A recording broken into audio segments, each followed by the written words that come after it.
ಸಚಿವ ಬಿ ನಾಗೇಂದ್ರ ರಾಜೀನಾಮೆ ಬಹುತೇಕ ಫಿಕ್ಸ್ ಎನ್ನಲಾಗ್ತಾ ಇದೆ. ಸಿಎಂ ದೆಹಲಿಯಿಂದ ಬಂದ ಕೂಡಲೇ ರಾಜೀನಾಮೆ ನಾಗೇಂದ್ರ ಕೊಡ್ತಾರೆ ಎನ್ನುವ ಮಾಹಿತಿ ಇದೆ.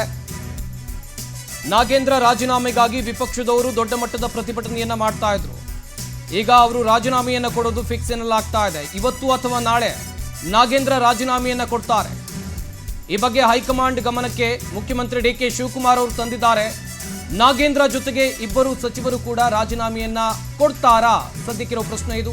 ಈ ಮೂಲಕ ಅನ್ನಪೂರ್ಣ ತುಕಾರಾಂ, ಎಂ ಕೃಷ್ಣಪ್ಪ ಹಾಗೆ ಶಿವಣ್ಣನವರ್ ಇವರಿಗೆ ಮಂತ್ರಿ ಸ್ಥಾನ ಸಿಗೋದು ಬಹುತೇಕ ಪಕ್ಕಾ ಎನ್ನಲಾಗ್ತಾ ಇದೆ.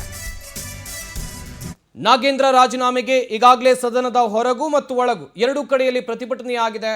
ಒಬ್ಬ ಆರೋಪಿತ ಶಾಸಕನನ್ನ ಸಚಿವ ಸಂಪುಟಕ್ಕೆ ಸೇರಿಸಿಕೊಂಡಿದ್ದು ಸರಿಯಲ್ಲ ಎನ್ನುವುದು ಬಿಜೆಪಿಯವರ ವಾದ.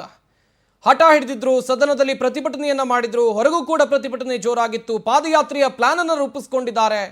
ಇದರ ನಡುವೆ ಮುಖ್ಯಮಂತ್ರಿ ಡಿಕೆ ಶಿವಕುಮಾರ್ ಹೈಕಮಾಂಡ್ ಗಮನಕ್ಕೆ ಈ ವಿಚಾರವನ್ನ ತಂದಿದ್ದಾರೆ ಎನ್ನುವ ಮಾಹಿತಿ ಇದೆ. ಹೀಗಾಗಿ ಇವತ್ತು ಅಥವಾ ನಾಳೆ ನಾಗೇಂದ್ರ ರಾಜೀನಾಮೆಯನ್ನ ಕೊಡಬಹುದು ಎನ್ನಲಾಗ್ತಾ ಇದೆ. ಅವರು ಪಾರ್ಟಿಗೆ ವೆರಿ ಲಾಯಲ್ ಕಾಂಗ್ರೆಸ್ ಲೀಡರ್. ನಮ್ಮ ಪಕ್ಷಕ್ಕೆ ಆತ ಒಂದು ದೊಡ್ಡ ಆಸ್ತಿ. 4 ಬಾರಿ ಅಸೆಂಬ್ಲಿ ಗೆದ್ದಿದ್ದಾರೆ. ಅವ್ರದ್ದೇನು ತಪ್ಪಿಲ್ಲ ಅನ್ನೋದು ನಮಗೆಲ್ಲ ಗೊತ್ತಿದೆ. ಆದರೆ ಬಿಜೆಪಿಯವರು ರಾಜಕಾರಣ ಮಾಡ್ತಾ ಇದ್ದಾರೆ. ಪಕ್ಷದ ಹಿತಕ್ಕೆ ಎಲ್ಲದಕ್ಕೂ ತ್ಯಾಗ ಕೂಡ ಅವರು ಸಿದ್ಧರಾಗಿದ್ದಾರೆ. ಅದು ಅವತ್ತೇ ನಮ್ಗೆ ಹೇಳಿದ್ದಾರೆ, ಹಿಂದಿನೂ ಕೂಡ ಮಾಡಿದ್ದಾರೆ. ಪಕ್ಷ ನೋಡಿ ಚರ್ಚೆ ಮಾಡಿ ತೀರ್ಮಾನವನ್ನು ಮಾಡ್ತೇವೆ. ಸರ್, ಇವತ್ತು ಚರ್ಚೆ ಈಗೇನಿಲ್ಲ, ಕೆಲವು ವಾಸ್ತವಾಂಶ ಏನು ನಡೆದಿದೆ ಅಂತ ಹೇಳಿದ್ದೇನೆ. ನಾನು ಎಲ್ಲ ವಿವರಣೆಯನ್ನು ಮಾಡಿದ್ದೇನೆ. ಅವರೆಲ್ಲ ಮತ್ತಿನ್ನ ನಾನು ಕೆಲವ್ರ ಹತ್ರ ಎಲ್ಲ ಮಾತಾಡ್ತೀನಿ. ಪ್ರಕರಣ ಇಲ್ಲ ರೀ, ಪ್ರಕರಣ ಇಲ್ಲ. ಪ್ರಕರಣ ಬಿಜೆಪಿಯವ್ರ ಪ್ರಕರಣ ಅಷ್ಟೇ. ವಿಪಕ್ಷಗಳ ಒತ್ತಡಕ್ಕೆ an issue without an issue. It is an issue without an issue. ವಿಪಕ್ಷಗಳ ಒತ್ತಡಕ್ಕೆ ಸರ್ಕಾರ ಮಣಿತಾ ಇದೆಯಾ? ಈ ಮಣಿಯಂಥ ಸಂದರ್ಭ ಏನು ಅವಶ್ಯಕತೆ ಬರಲಿಲ್ಲ. ನಾವು ಅದನ್ನ ಎಲ್ಲರಿಗೂ ಗೊತ್ತಾಗಿದೆ, ಮಂದಟ್ಟು ಮಾಡ್ತೀವಿ ಏನಿದೆ ಅಂತ ಅಂದ್ಬಿಟ್ಟು ಎಲ್ಲ ಮಂದಟ್ಟು. ಈಗ ಸೆಂಟ್ರಲ್ ಮಿನಿಸ್ಟರ್ಸ್ ಮೇಲಿಲ್ವಾ ಕೇಸು? ಬೇರೆ ರಾಜ್ಯದ ಮುಖ್ಯಮಂತ್ರಿಗಳ ಮೇಲಿಲ್ವಾ? ಮಂತ್ರಿಗಳ ಮೇಲೆ ಕೇಸ್ ಇಲ್ವಾ? ಇವ್ರ ಮೇಲೆ ಇಲ್ಲದೆ ಏನಾದ್ರು ಕೇಸ್ ಇದ್ದು ನಡೀತಾ ಇದ್ರು ಬರೋಲ್ಲ. ಏನು ಇಲ್ಲದೆ ಹೋದ ಕೇಸ್ನ ಹಾಕೋರೆ. 89 ಕೋಟಿ ಸೀಸ್ ಮಾಡೋರು. ಅವನ ಹತ್ರ ₹1 ಸೀಸ್ ಮಾಡಿದ್ರು. ಅವ್ನ ದಾಖಲಿಲ್ಲ, ಎಲ್ಲೂ ಒಂದು ಪೇಪರ್ ಇಲ್ಲ, ಯಾವುದಕ್ಕೂ ಒಂದು ಆರ್ಡರ್ ಇಲ್ಲ. ಸುಮ್ಮನೆ ಪಾಪ ಒಬ್ಬ ಅವ್ರ ಲೀಡ್ರನ್ನ ಸೋಲಿಸ್ಬಿಟ್ರು ಅಂತೇಳಿ ಸುಮಾರು 17 ಸೀಟ್ ಗೆದ್ದಿದ್ದೀವಿ ಅಂದ್ಬಿಟ್ಟು ST ಸೀಟ್ಸ್ ಎಲ್ಲ ನಾವೇ ಗೆದ್ದು ಬಿಟ್ಟಿದ್ದೀವಿ ಅಂತ ಪಾಪ ಅವ್ರ ಕೈಲಿ ಬಿಜೆಪಿಯವರು ತಡ್ಕೋಕ್ಕಾಗ್ತಾ ಇಲ್ಲ. ಏನೋ ಒಂದು ಫುಟ್ ಪ್ರಿಂಟ್ ಮಾಡೋ ಅಂತ ಪ್ರಯತ್ನ ಮಾಡ್ತಾರೆ. ಅದೇನು ಅನುಕೂಲ ಆಗುತ್ತೆ. ಸರ್, ಸ್ಟಾರ್ಟಿಂಗ್ ಸರ್ ಅವ್ರು ಪಾದಯಾತ್ರೆ ಹಮ್ಮಿಕೊಳ್ತಾ ಇದ್ರೆ ಅದ್ರ ಒಳಗಡೆನೆ ತೀರ್ಮಾನ ಆಗುತ್ತಾ ಹೇಗೆ? ನನಗದು ಗೊತ್ತಿಲ್ಲ. ಮಾಡಿ ಯಾವ್ದು ಪಾದಯಾತ್ರೆ ಮಾಡೋಣ ಬೇಡನಕ್ಕಾಗ್ತದ. ಬಟ್ ಏನಪ್ಪಾ ಅಂದ್ರೆ ಅಸೆಂಬ್ಲಿಲಿ ಒಂದು ಕ್ವಶನ್, ಒಂದು ನೋಟಿಸ್ ಕೊಟ್ಟು ಚರ್ಚೆ ಮಾಡಿ ಯಾಕೆ ರಾಜೀನಾಮೆ ಕೊಡಬೇಕು ಅಂತ ಹೇಳೋಷ್ಟು ಸೌಜನ್ಯ ಬಿಜೆಪಿಯವ್ರಿಗೆ, NDA ಅವ್ರಿಗೆ ಇರಲಿಲ್ಲ, ದಳದವ್ರಿಗೆ ಇರಲಿಲ್ಲ. ಸುಮ್ಮನೆ ನಿಂತ್ಕೊಳ್ತಾರೆ. ಆಮೇಲೆ ಕೊನೆ ದಿನ ಬಾವಿಗೆ ಹೋದ್ರು. ನೋಟಿಸ್ ಕೊಟ್ಟು ಹೇಳ್ಬೇಕಾದ್ರೆ ಏನೇನು ಬೇಕಾದ್ರೆ ನಾವು ಹೇಳೋದು ಒಪ್ಕೋಬೇಕು ಅಂತ ಏನಿಲ್ಲ, ವಿರೋಧ ಮಾಡಲಿ. ಬಟ್ ಅವರ ನುಡಿಮುತ್ತುಗಳನ್ನ ನೋಡ್ಬೋದಾಯ್ತಲ್ಲ. ನಮ್ಮ ನುಡಿಮುತ್ತು ಕೇಳಬೇಕಾಯ್ತಲ್ಲ ಅವರು. ನಾನು ಪಟ್ಟಿ ಓದ್ಬೋದಾಯ್ತಲ್ಲ. ಅವ್ರ ಹಗರಣಗಳು ಬೇರೆ ಬೇರೆ ಹಗರಣ, ಬೋವಿ ಹಗರಣ ಇರ್ಬೋದು, ಬೇರೆ ಬೇರೆ ಹಗರಣಗಳನ್ನ ನಾನು ಅದೆಲ್ಲ ಓದಬೇಕಾಯ್ತಲ್ಲ. ಅದು ಅವ್ರಿಗೆಲ್ಲ ಭಯ ಬಂದ್ಬಿಟ್ಟು ಅದನ್ನು ಅಸೆಂಬ್ಲಿ ನಡೀಬಾರ್ದು ಅಂತ ಗಲಾಟೆ ಮಾಡ್ಕೊಂಡು ಹೋದ್ರು. ರಾಹುಲ್ ಗಾಂಧಿ ಅವರ ಭೇಟಿ ಸಮಯದಲ್ಲಿ ನಾಗೇಂದ್ರ ವಿಚಾರ ಚರ್ಚೆ ಆಗಿದೆ ಸರ್.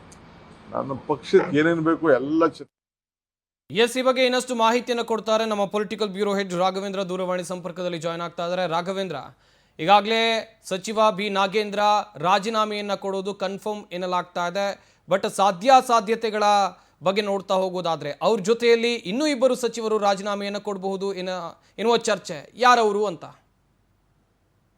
ಪ್ರಮುಖವಾಗಿ ಏನು ವಾಲ್ಮೀಕಿ ಅಭಿವೃದ್ಧಿ ನಿಗಮದಿಂದ ನಡೆಯತಕ್ಕಂಥ ಭ್ರಷ್ಟಾಚಾರ ಪ್ರಕರಣಕ್ಕೆ ಸಂಬಂಧಪಟ್ಟಂತೆ ನಾಗೇಂದ್ರ ಆರೋಪವನ್ನ ಎದುರಿಸ್ತಾ ಇದ್ದಾರೆ. ಹೀಗಾಗಿ ಅವರನ್ನ ಮಂತ್ರಿ ಮಾಡಿರ್ತಕ್ಕಂಥದ್ದು ಯಾವುದೇ ಕಾರಣಕ್ಕೂ ಸಹ ನಾವು ವಿಪಕ್ಷಗಳು ಒಪ್ಪೋದಿಲ್ಲ, ಅವ್ರ ಜೊತೆ ನಾವು ಆಸನವನ್ನು ಸಹ ಪಡೆಯೋದಿಲ್ಲ ಅಂತ ಹೇಳ್ಬಿಟ್ಟು ಸದನದ ಒಳಗೆ ಬಿಜೆಪಿ ಮತ್ತೆ JDS ಹೋರಾಟವನ್ನ ಮಾಡಿದ್ವು. ಅದಾದ ಬಳಿಕ ಹೊರಗಡೆನೂ ಸಹ ದೊಡ್ಡ ಮಟ್ಟದಲ್ಲಿ ಹೋರಾಟಕ್ಕೆ ರೂಪುರೇಷೆಗಳನ್ನ ಸಿದ್ಧತೆ ಮಾಡ್ಕೊಳ್ತಾ ಇದ್ದಾವೆ. ಹೀಗಾಗಿ ಈ ಒಂದು ಮುಜುಗರದಿಂದ ತಪ್ಪಿಸಿಕೊಳ್ಳಲು ಇದೀಗ ಕಾಂಗ್ರೆಸ್ ತಂತ್ರಗಾರಿಕೆಯನ್ನ ಎಂದಿರ್ತಕ್ಕಂಥದ್ದು.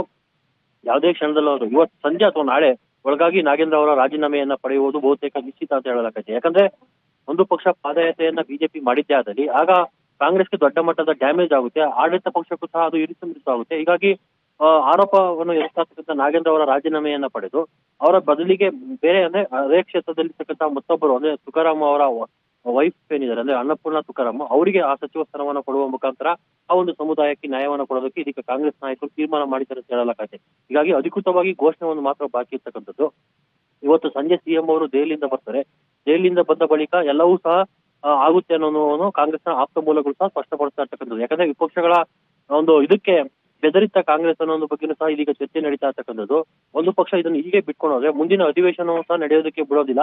ನಾಗೇಂದ್ರ ಯಾವುದೇ ಕಾರಣಕ್ಕೂ ಸಹ ಮಂತ್ರಿಯಾಗಿ ಕೂಡುದು ಅನ್ನೋ ನಿಟ್ಟಿನಲ್ಲಿ ಈಗಾಗಲೇ ವಿಪಕ್ಷ ನಾಯಕರು ಸ್ಪಷ್ಟನೆಯನ್ನ ಕೊಟ್ಟಿರ್ತಕ್ಕಂಥದ್ದು. ಹೀಗಾಗಿ ಇವತ್ತು ಸಂಜೆ ಅಥವಾ ನಾಳೆ ಬೆಳಗಾಗಿ ನಾಗೇಂದ್ರ ಅವರ ರಾಜೀನಾಮೆಯನ್ನ ಪಡಿತಾರೆ. ಅದನ್ನು ಹೊರತಾಗಿ ಇನ್ನು ಇಬ್ಬರು ಸಚಿವರ ರಾಜೀನಾಮೆಯನ್ನ ಸಹ ಸಿಎಂ ಅವರು ಪಡಿತಾರೆ ಅಂತ ಹೇಳಲಾಗೈತೆ. ಹೈಕಮಾಂಡ್ ನ ಸೂಚನೆಯಂತೆ ಆ ಇಬ್ಬರು ಶಾಸಕರು ಯಾರನ್ನೋದು ಗುಟ್ಟಾಗಿ ಇರಿಸಲಾಗಿರ್ತಕ್ಕಂಥದ್ದು. ಹೀಗಾಗಿ 1ನೇ ತಾರೀಕು ನೂತನ ಸಚಿವರು ಪ್ರಮಾಣ ವಚನವನ್ನು ಸ್ವೀಕರಿಸ್ತಾರೆ. ಅದರಲ್ಲಿ ಪ್ರಮುಖವಾಗಿ ತುಕಾರಾಮ್ ಅವರ ಪತ್ನಿ ಅನ್ನಪೂರ್ಣ ತುಕಾರಾಮ್ ಮತ್ತೆ ಕೃಷ್ಣಪ್ಪ ಹಾಗೆ ಶಿವಣ್ಣನವರು ಈ ಮೂವರು ಏನು ಅಧಿಕೃತವಾಗಿ ಪ್ರಮಾಣ ವಚನವನ್ನು 1ನೇ ತಾರೀಕು ಸ್ವೀಕಾರ ಮಾಡ್ತಾರೆ ಅಂತ ಹೇಳಲಾಗತ್ತೆ.